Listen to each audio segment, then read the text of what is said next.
Amen. Good morning. Amen. Sino ang tunay na bulag? Amen. Nakakaiyak. A while ago in our worship, sumisigaw ako. Umiingat ako sa tuwa, sa saya. Sa kagalakan na ibinigay ng ating Panginoon sa atin. Magalak tayo dahil tayo ay nandito ngayon sa umaga. Tayo po ay nakaupo dito sa kanyang tahanan upang muli natin marinig ang kanyang mga salita. At ang salita ng Panginoon ngayon, it brings out yung faith, stirring up the faith that, you know what, obedience to the word brings healing. Obedience to the voice of God brings healing. And when we go back to the word, yung salita kanina, the blind man received healing because he obeyed the voice of God. Hindi niya nakikita kung yung sino yung nagsasalita, pero sinusunod niya yung nagsalita. Sinunod niya yung nagsalita. Mayroon itong chronological or may parallelism sa isang bulang din dito sa Biblia. Yung bulag, hindi niya nakita ang Panginoon na gumawa ng mga himala because He is bulag.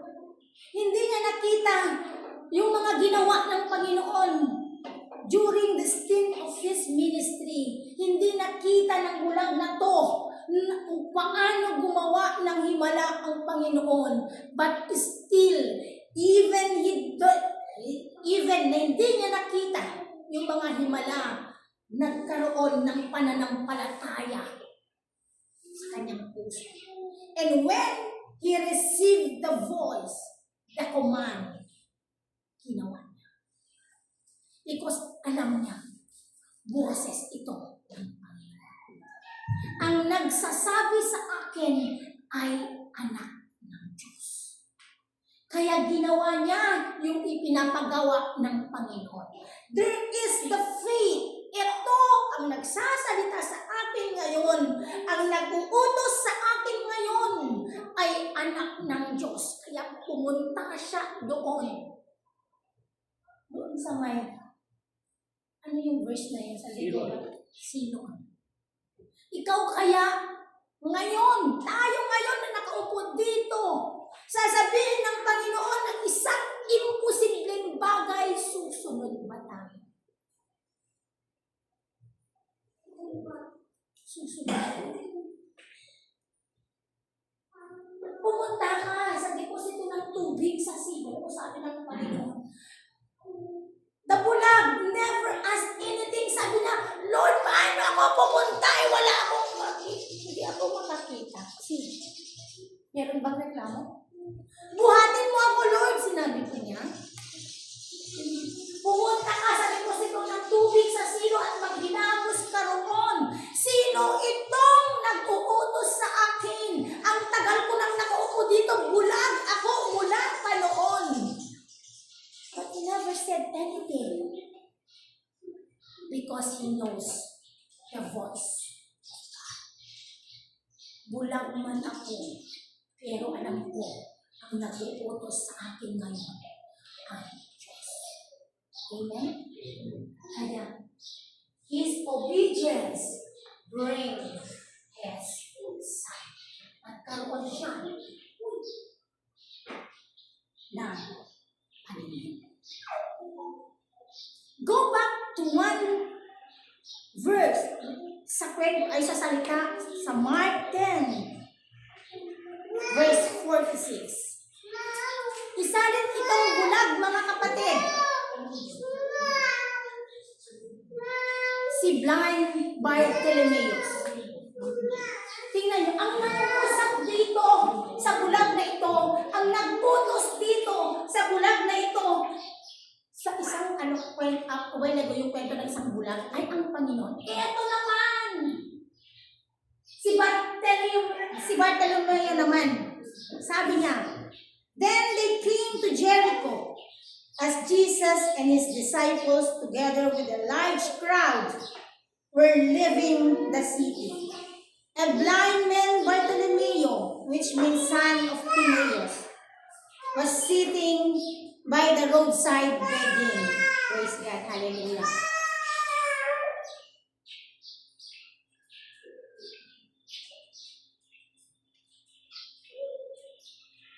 Amen, Lord. When he heard that it was Jesus of Nazareth, he began to shout,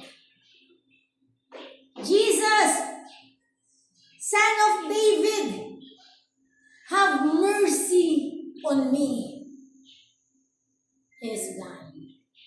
Bartolomeo was a blind man. Many rebuked him and told him to be quiet. But Bartolomeo shouted even more. Praise God. You know why? Naiiyak ako. Truly, that God is the healer. Mga kapatid, I cannot read without my glasses. But no. Praise God. Very clear po yung pagbasa ko. Kasi, ang taas po ng grado ng mata ko. I cannot read. Alam niya ng asawa ko at alam ng mga kasama-kasama ko sa bahay. But this time, I was able to read without stuttering, or I was able to read. Not here. There's spelling. Listen what? See, the blind Bartolomeo. Narinig niya na darating ang Panginoon galing sa city of Jericho. Narinig niya. Narinig lang niya, mga kapatid. Hindi niya nakita. Pati din itong taong ito, hindi niya nakita yung mga himala ng Panginoon, yung mga ginawa ng Panginoon. But when he heard that Jesus is coming, pumunta sa Nazareth. Narinig niya, andyan na yung Panginoon, siguro yung sight of hearing. Yung sense of hearing, I'm sorry. Narinig niya, andyan na yung Diyos. Andyan na ang Panginoon. And he shouted, mga kapatid, Jesus, Son of David, have mercy on me. But the people rebuked him. Agtala ka. Keep quiet. I will going to ask a question today. Did Bartolomeo listen to the voice of men? No. No. He did not listen to the voice of men, but he did. But Bartolomeo shouted even more. Mas lalo siyang sumigaw. Hindi niya pinakinggan ng tao. Pinakinggan niya yung pananampalataya niya. Pinakinggan niya. Ito ang anak ng Diyos. Hindi ko man nakikita. Ito siya. Siya lang ang pakinggan ko. I don't care if people will going to hate me. I don't care if people will going to hate me because of shouting even more. That's why, alam mo, Jesus shouted even more. Son of David, have mercy on me. He caught the attention of Jesus. I tell you, ang sumusunod sa Panginoon, crowd. Not tens, Because he have 12 disciples. Not tens, not hundreds, maybe thousands. Isa lang yung sumisigaw doon, mga kapatid. Pinaligiran ng tao ang ating Panginoon. Maybe the blind man was there, sitting there. Stop. Keep quiet at talaka. But you know what? The blind man shouted even more. And then he caught the attention of Jesus Christ. Jesus stopped and called him. Tinawag niya. Let's see, ang daming tao. Ang mga taong ito, mga kapatid, walang pananampalataya, kundi nakikiusyuso lamang, Marites. Ano kaya ang next na gagawin nito? Wow! Anuhin natin? Social media, cellphone. Videoin natin para marami. Pag binidyo ko, maraming likes sa atin. This man God called Bartolomeo. So they called to the blind man. Cheer up! On your feet. He's calling you. Kung ako yun, tatawagan ko. Gusto yung presidente lang tatawag mo sa'yo, pero sobrang buwa mo na, di ba? The one who created the heavens and the earth is calling you. The Lord of all lords and the King of all kings wants to heal you. Papakinggan niya. Papakinggan mo ba siya pag kayo'y tatawagin? So they called to the blind man, cheer up on your feet, he's calling you.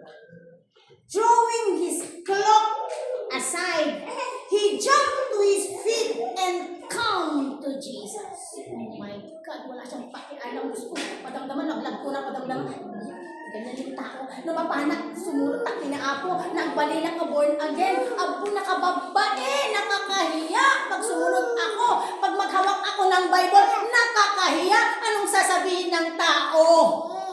Yung kaibigan ko, anong sasabihin ng kaibigan ko? Sasabihin mamaya ng kaibigan ko, corny ako. Ibang-iba ka. Baliw ako. Pag nakahawak ako, nakakahiya.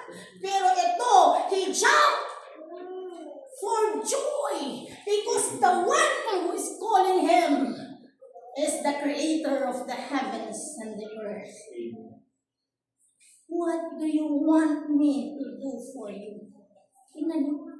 Sinabi ng Panginoong Jesucristo, anong gusto mong gagawin ko sa'yo? Pag tao ang tumawag sa'yo, hindi niya sasabihin, anong gusto mo, kundi ito ang gusto mo. Jesus sabi, anong gusto mong gawin ko para sa'yo?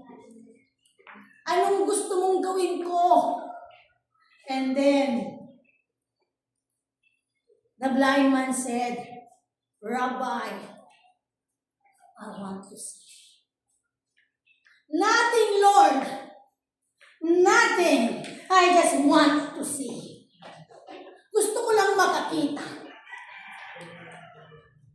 Go, Jesus said. Your faith has healed you. Immediately, he received his sight and followed Jesus along the road. Amen. Praise God. Hallelujah. Only Jesus Christ brings salvation, brings healing, brings peace, brings love. Everything is in Jesus Christ. So do not be afraid when God is calling you. Amen. Do not be afraid and do not, you know what, wag ka nang magdalawang isip. You want healing, right? Because sometimes we are blind. Yun ang mas nakakatakot. Yung may paningin pero bulag. Yun ang mas nakakatakot, mga kapatid. Nandito tayo, nakikinig tayo sa salita ng Panginoon pero bulag tayo.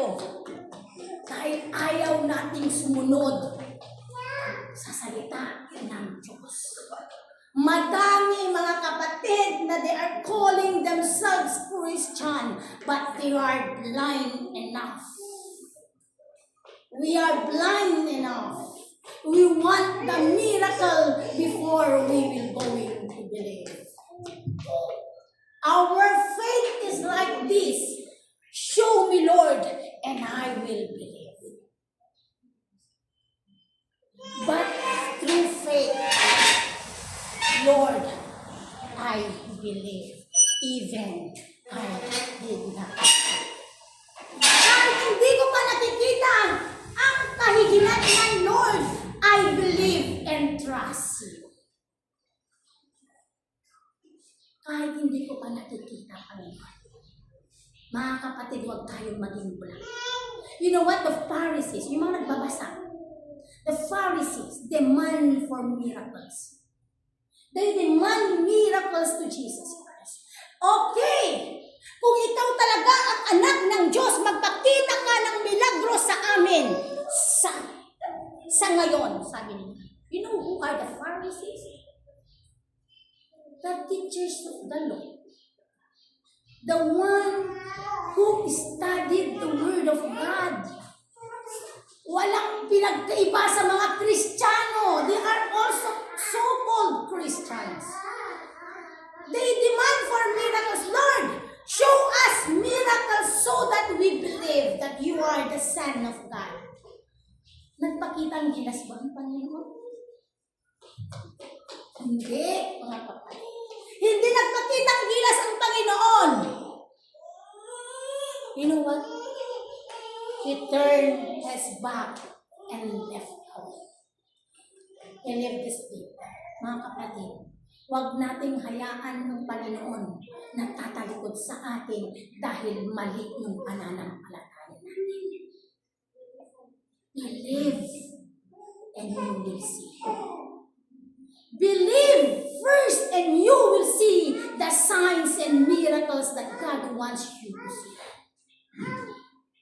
Call upon me, says the Lord in Jeremiah 33:8, and you will see things that you know nothing. Call upon me first. Huwag ang Panginoon ang bigyan natin ng kondisyon. Magpakita ka muna ng milagro, Panginoon, at mananampalataya. No! Be like the blind men here. They recognize the voice of truth. And they listen to the voice of truth rather than the voice of lies. You know, ang voice of lies ay galing yan sa tao. But the voice of truth is galing sa Panginoon. So listen, go back to the Word of God so that you will recognize what is the voice of truth and the voice of lies. Because even ourselves as a voice of life, sometimes if we are not consuming the Word, let us consume the Word so that the Word will going to consume us also. Amen? You want to see. You want to receive the healing, then believe. The one who is giving the true healing in us. It's only Him, Jesus Christ. Kaya huwag natin gawing last resort ng Panginoon. Hindi na natin alam. Once na may nagkasakit sa atin, oh my God! Doctor agad, medicine agad. Why not just God? Keep calm and say, Lord, just say the word, and I will be here. Just say the word, Lord. And I end up in one testimony, because you know what? You have only the boldness and authority to share the word if you experience the word. So he said in his word sometimes, sabi niya, follow me. And those signs and miracles will also follow you. You will not going to ask anymore for a sign. You will not going to ask anymore for a miracle. If you are following the Lord Jesus Christ, signs and wonders will going to follow you also. Healing, provision, peace that surpasses human understanding will follow you. I remember one time, again and again and again, I was not the one who was being helped, but my faith, Him, somebody was healed. Kung alam nyo, din naalala nyo ang kwento ng magkakaibigan, yung ibinaba nila, yung may sakit doon sa bubong, hindi naman yung may sakit ang may pananampalataya, kundi yung mga naghulog sa kanya ang may pananampalataya. Amen? Go back to the word. 11 p.m. in the evening, my father was lying on the ICU. Divine Mercy. That was 2016. Andun ang papa, third time, stroke, and then they just pray for him. Wala na. Ang dami na, ganyan. Ang dami ng aparatus. Only the apparatus ang bumubuhay sa. And then, at 11 p.m., while tapos na po yung Bible study namin sa bahay, magre-rest na po kami. My sister told me, bilisan mo! Bakit? Bilisan mo, umiyak sila. Bilisan mo! Para makita mo pang buhay si Papa. Kasi wala na. Sabi ko, kahit bibilisan ko ang bakit aeroplano, kahit mag-aeroplane ako patungo sa Divine Mercy, kung wala na, wala na. But you know what, mga kapatid? Fear did not succumb me. Katatapos ko lang mag-Bible study. Katatapos ko lang narinig yung salita ng Panginoon. There is panic in me. But God said in His Word, be still and know that I am your God. I am the God that healeth thee. Know the Word, Lord, because you will going to hear Him talking to you in times of yung ganun na sitwasyon. Before we go to the hospital, we went to the hospital. Sabi ko sa asawa ko, still naninginginig ako kasi sino ba naman papa mo yun? And I am a papa's girl. Papa ko. And then, sabi ko sa asawa ko, can we just pray? Still, stay kami nagpa-pray. Ako, the cellphone keep on ringing. Anong magagawa ko, di ba? Meron lang magagawa. Wala na akong magagawa. Ang Diyos ko lang ang may kakayahan na gawin ang mga bagay na yun. So I prayed, Lord, bagong-bago akong Kristiyano. 2015 po kami naging born again. 2016 na nangyari. The faith. You know what? Nung nandun kami sa Divine Mercy, sabi ko sa kanya, alam mo, hindi kami nagmadali. Doon ako sa Divine Mercy. 3 doctors and anim po sila sa amin, reviving him. Ayaw nila kaming papasukin. My siblings, umiiyak na sila. Dinulog na yung kapatid ko yung room. Ako, I just, holding my Bible.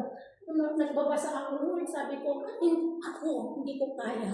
Pero Lord, ikaw ang may kakayahan. Sabi ko, gusto kong pumasok. Bawal pumasok. Anong gagawin ko dito? Lord, gusto kong pumasok, gusto kong makita ang papa ko, bigyan mo ako, I bang the door. Pumasok ako. And I saw a man who is in the pit of death. Yung papa ko, wala na yung niya. Sabi ko, wala. It's only the faith. Nire-revive, pinaan ako ng mga doctor, pero sabi ko, I hug my father. praying, praising God in the room. Hindi po ako nahiyang umiyak. Hindi po ako nahiyang nag-praise sa Panginoon. You know, you are a God of able. That's the word. God is able. Kahit hindi na maganda yung boses ko, mga kapatid. Alam mo, kinanta ko doon. God is able. Come. Sino yung makakaalam? Hindi ko na may memorize. Yun po yung kanta ko. God is, you are the God of able, Lord. Lord, show me, Father, that you are the God that healeth thee. At kung kukunin mo man ang papa ko, sabi ko, give me the courage and strength. Pero Lord, meron lang akong, Panginoon ko, meron lang akong sasabihin. I am, ganito ako nagsalita in front of the doctors. Lord, ngayon ko lang nalaman ang totoong kahulugan ng pagmamahal. Let me show it to my Father first. Lord, ipakita ko muna sa ama ko yung totoong pagmamahal dahil hindi ko siya minahal kagaya ng pagmamahal mo sa akin. Dahil when I was a bad daughter in Him, this time, Lord, I want to show Him what love is. Gusto kong ipakita yung totoong pagmamahal kahit isang saglit lang, Lord. Makita niya, maramdaman niya yung totoong pagmamahal na galing sa'yo, hindi yung galing sa akin. Dahil ko na ngayon ko nalaman ang totoong kahulugan ng pagmamahal. Lord, please. Sabi ng doktor,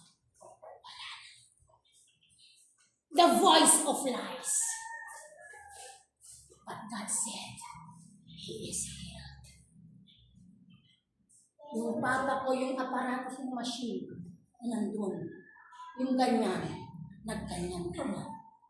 Amen? Praise God. They bring him. And to cut the story short, my father is still in our home. Alive. He came now. The doctor said no more, but my God said, He is healed. Amen. That is the God that we are praising. That is the God that we are worshiping. He is alive. He is active.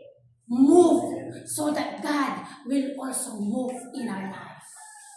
Let the faith move. Let our faith move. Stop being stagnant. Let your faith move so that God will move in our life. Amen. He brings healing. He brings peace. He brings love. He brings everything that we need in this world. Because God, Jesus Christ, is the way, the truth, and the life. Praise God. Hallelujah. Panginoon ko, salamat. May we stand and honor the Lord. Hallelujah. Praise God. Hallelujah. Lord God, salamat, Panginoon ko. Lord, you are the God that healed you. Ano man pong nararanasan namin na sakit ngayon, Panginoon, we believe, Father, not only physically, but spiritually, Lord God. Yes, Jesus. We give you praise that because of what we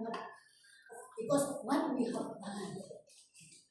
But because, Lord, you are God.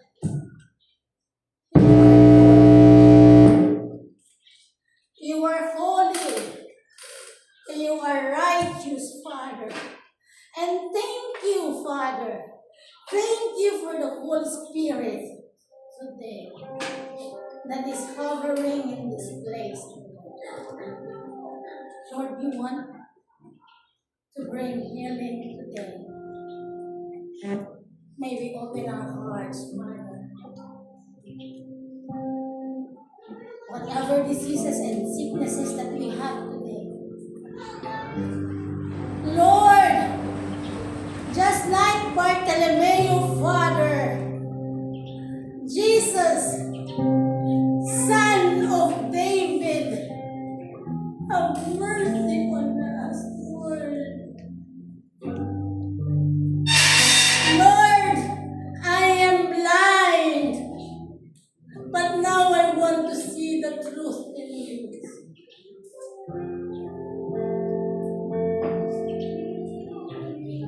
I want to see, Father, the truth in you.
because you are God. You are the one who created the heavens and the earth. You are the one who is, who was, and who is to come.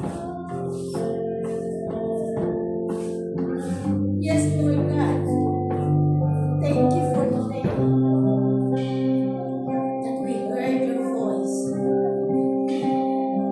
And Lord, only obedience, only faith that is not dead will move you.